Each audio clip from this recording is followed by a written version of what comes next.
Quiero decirles primero que me siento muy contenta de poder estar acá y de tener la oportunidad de hacer el cierre de todo lo que hemos estado hablando precisamente de la mente humana. Y quiero hacerlo desde una perspectiva completamente diferente y desde algo que me apasiona, que son los viajes. Y para eso quiero preguntarles algo. ¿Alguna vez se han puesto a pensar cómo se ve la mente de ustedes? Desde la parte estética, no la parte científica. La mía, yo me puse a pensar en eso, se ve así. Acá tiene empacado mi mente todos mis comportamientos, mis valores, mi sistema de creencias y en general todo lo que soy yo está acá. Y lo interesante de esta maleta mental es que a medida que voy viajando por el mundo, puedo ir desempacando cosas viejas y empacándole cosas nuevas. Y hoy quiero mostrarles y quiero que hablemos de 3 cosas que tanto ustedes como yo guardamos en nuestra maleta y a medida que viajamos, como estas 3 cosas se van transformando a medida que le vamos sumando sellos a nuestro pasaporte. Entonces quiero empezar mostrándoles la primera. La primera es la que llevaba empacada el 25 de julio del 2012. En esa época tenía 22 años. Todavía sé que parezco de 22. Y entonces quiero empezar abriendo la maleta. Si me ayudas, ¿alguien me ayuda con el micrófono, por favor, mientras abro la maleta? Para mostrarles lo que llevaba ese día, el 25 de julio del 2012.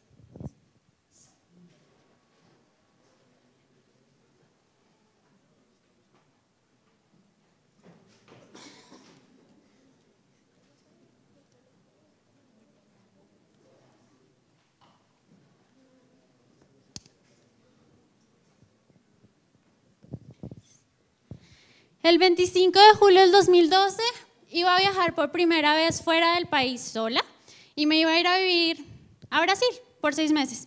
Y llevaba esto, de manera inconsciente, se los juro, no tenía ni idea que llevaba esto empacado en mi mente.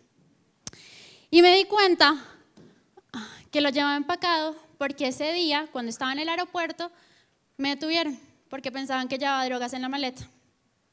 Y llevaba este miedo que lo paraliza a uno, miedo que lo bloquea, que hace que uno tiemble, que el corazón empiece a palpitar.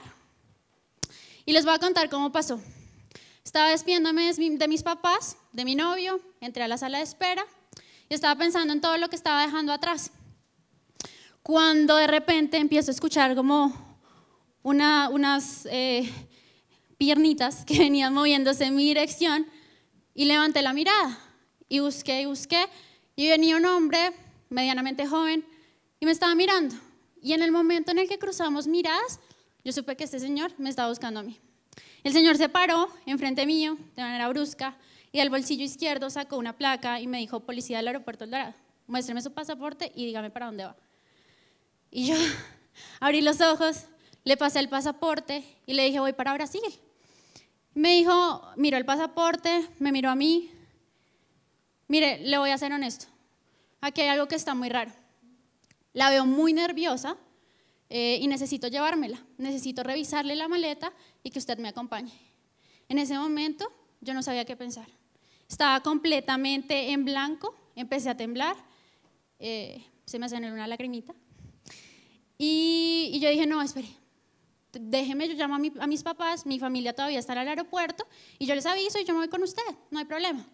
Y el señor me tomó de la mano, fuertísimo, como nunca nadie me había tomado de la mano. Me dijo: a mí no me importa usted a quién tenga que llamar, no vamos a hablar con nadie y nos vamos ya. En ese momento me paralicé y me quebré, empecé a llorar y no sé cómo, y terminamos en una sala blanca que olía como a químicos. Habían 2 personas más y una máquina de rayos X. Me cogieron la maleta, la abrieron, esculcaron todo, rompieron ciertas cosas, me pasaron 1, 2, varias veces por la máquina y no encontraron nada, porque no llevaba nada. Pues si no, no estaría acá con ustedes.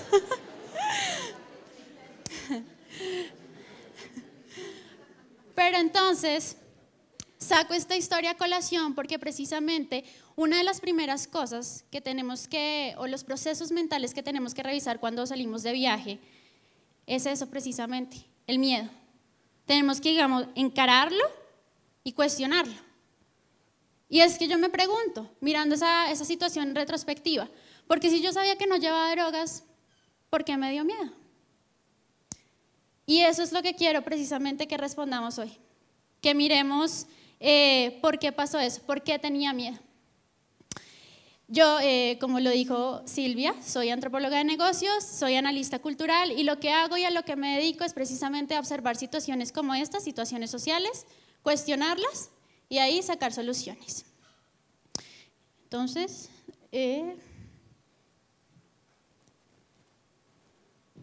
quiero que miremos de qué se trataba precisamente mi miedo. Y que lo analicemos y se pongan como ustedes, como antropólogos y analistas culturales, y se pregunten, venga, pero oiga, o sea, si Natalia sabía que no tenía nada en la maleta porque está boba, porque tenía miedo. Y la historia va así, lo que les conté. Hay una mujer en la historia, que soy yo, joven, un policía, hombre y un escenario, el aeropuerto. Revisemos entonces qué hay dentro de esas tres cosas. Son tres cosas que en nuestra mente funcionan como carpeticas. Mujer, policía y aeropuerto, todas llenas de información. Hojas y hojas de información que hemos recibido durante toda nuestra vida. Voy a poner un ejemplo. Natalia, mujer. En Latinoamérica, y no necesariamente estoy de acuerdo, pero en Latinoamérica mujer es asociada normalmente con fragilidad, con debilidad. Y mi mente sacó de esa carpeta esa información. Y luego de manera paralela dijo policía, ok, justicia o corrupción. Y también es hombre, y me agarró el brazo fuerte, dominante.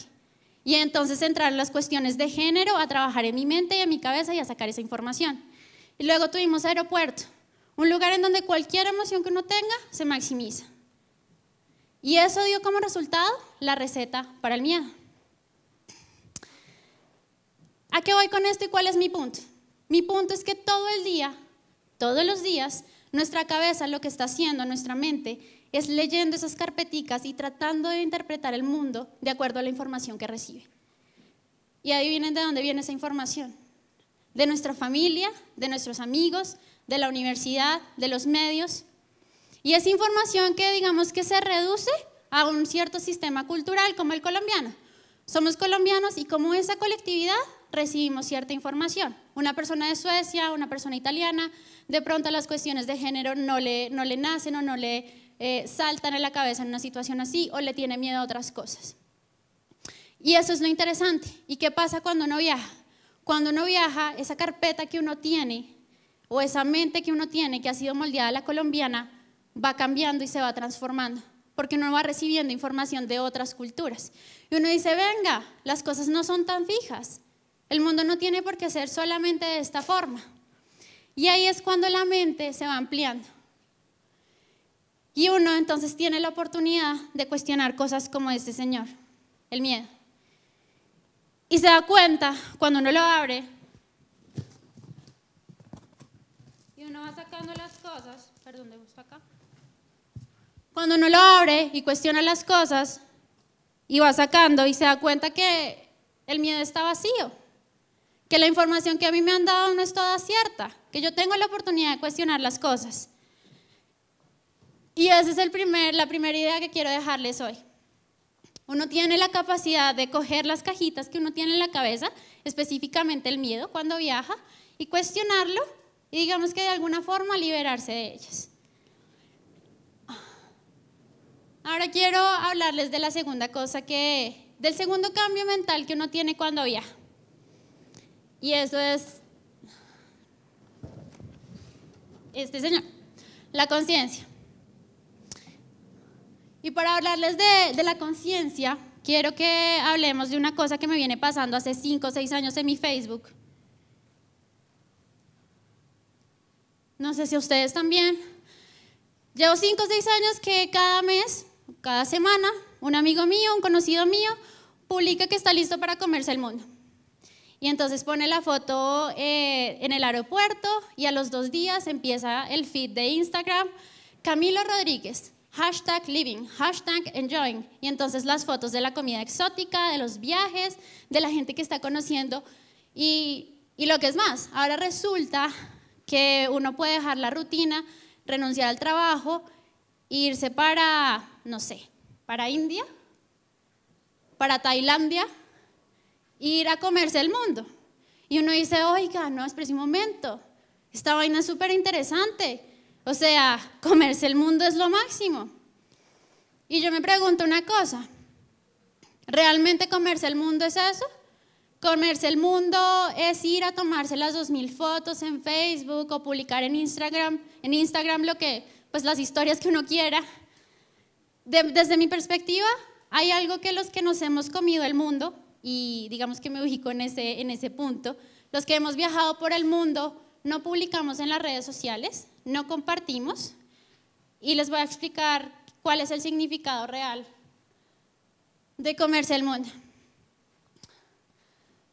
Comerse el mundo va de la siguiente forma. Uno sale de viaje, digamos que a vivir, trabajar, estudiar, y al primer mes uno sale y dice, listo, voy a conocer cosas nuevas, voy a hacer amigos, cómo va a ser mi apartamento, todo es nuevo para mí. Y entonces al segundo mes, la alegría, ya estoy haciendo amigos, estoy saliendo de rumba, estoy comiendo cosas que ni se imaginan en Colombia. Y al tercer mes uno empieza y dice, pero pues también extraño a mi mamá, también extraño el lugar en donde iba a almorzar a Bogotá y mis amigos y lo están pasando bien, también me hacen falta. Y en el cuarto mes, estamos hablando de que es un mes largo, de que es un viaje largo, en el cuarto mes más o menos llega un momento que les cambia la vida para siempre. Y es el gran momento de introspección. Y llega cuando uno está en el supermercado, cuando está un domingo uno en la casa viendo Netflix, y es como si uno tuviera un espejo ahí en el lugar en el que lo coge. Y es el momento en el que uno tiene la oportunidad de observarse y de analizarse como ser humano. Y uno se queda y salen preguntas como, venga, pues espera un momento, ¿quién soy yo? ¿Qué es lo que quiero? ¿Qué vine a hacer yo en este viaje? ¿Por qué siento lo que siento o por qué pienso lo que pienso? Y ese es el gran momento. Eso es lo que realmente significa comerse el mundo. Significa que tú vas a desayunar, a almorzar y a cenar puro y completo autoconocimiento. Eso es realmente comerse el mundo. Poder evaluarse uno como ser humano y tener esa oportunidad. Y esa es la segunda idea que quiero dejarles. Cuando uno va a viajar, tiene la oportunidad de comerse el mundo y de entender que el mundo de uno está acá. Y uno es el único encargado de crearlo, nutrirlo y organizarlo como uno quiere. Y aquí va la tercera idea que quiero dejarles hoy. La empatía. Resulta que cuando uno viaja y de manera paralela, en la que uno se está conociendo, autoobservando, haciendo como ese checklist de lo que uno quiere, uno al mismo tiempo está conviviendo con otras personas, amigos, colegas, etc. Y eso significa que también tiene que abrirse a esas personas. Y uno se da cuenta entonces y dice, bueno, si yo me tomé el momento para mirarme al espejo y decir quién soy yo, qué es lo que quiero, para dónde voy, démosle la oportunidad a la otra gente que me cuente cómo es su mundo. Y me ha pasado, yo viví en Suecia durante 2 años, me pasó que tuve la oportunidad de compartir con compañeros de trabajo y amigos de China, del Reino Unido, Rusia, en fin. Y cuando uno se abre al mundo y trata de escuchar al otro, pasa esto. Tenía una compañera de China, una compañera de trabajo, y yo entraba a la reunión de trabajo con la china y nos sentábamos y estábamos todos reunidos y la china empezaba. Y yo, uy, súper bien, súper bien. Y 1 hora y así. Y yo, re bien. Y salía súper entusiasmada y yo, oye, súper bien, si te gustó todo, salió como queríamos. No me gustó nada, tenemos que cambiar todo. Y yo, pero ¿cómo así? O sea, si te vi haciendo todo el día. Y entonces cuando me abrí al mundo entendí, no, venga, espere, ¿cuál es la historia de esta persona, del país de donde viene? ¿Qué es lo que ellos intentan crear? Entonces dije, no, lo que ellos intentan crear es un cierto sentido de estabilidad basado en su historia, en su cultura, en su ideología. Y ahí como que empecé ese proceso de empatía. Lo mismo, tenía una compañera del Reino Unido. En fiestas y en reuniones era idéntica. Sí, tenemos que hablar así, tenemos que comportarnos así, y era súper cuadriculada. Y yo, ven, relájate que te están coqueteando. Y no podía. Y yo decía, no, pero espera, voy a intentar entenderla. Y resulta que a ella le enseñaron que ser buena persona era ser educada y que ser educada era comportarse así. Y bueno, ok, lo entiendo. Y lo mismo me pasó con mucha otra gente de diferentes culturas. Y ahí fue donde entendí y alcancé como este nivel de empatía que sigo desarrollando, que es muy importante que uno entienda que el mundo, uno se sienta y uno no está solamente en su mundo, está compartiendo con miles de mundos. Y que es importante y necesario que para poder crecer como persona, que uno se salga del yo y empiece a crear el mundo a partir de la idea del nosotros. Digamos que estos son los 3 regalos que mis viajes me han permitido desempacar, cuestionar y de cierta manera seguir transformando, ¿no? Porque ese es un proceso, creo yo, que de toda la vida. ¿Cuál es mi invitación y qué es lo que yo pienso hoy? Para ser muy franca con ustedes, pienso que no necesariamente uno tiene que esperar a salir del país para trabajar en lo que uno tiene en su mente. Y por eso que quiero proponerles que piensen en su vida como un viaje largo, que tiene diferentes etapas. Y cada etapa es como si uno estuviera entrando a un país nuevo y le estuvieran poniendo un sellito. Y piensen en ellas, y cuando estén en esas diferentes etapas de su vida, atrévanse a sacar estas cosas u otras de su maleta, a cuestionarlas y finalmente a todo lo que vinimos nosotros, o el ser humano, a romper sus propios límites. Gracias.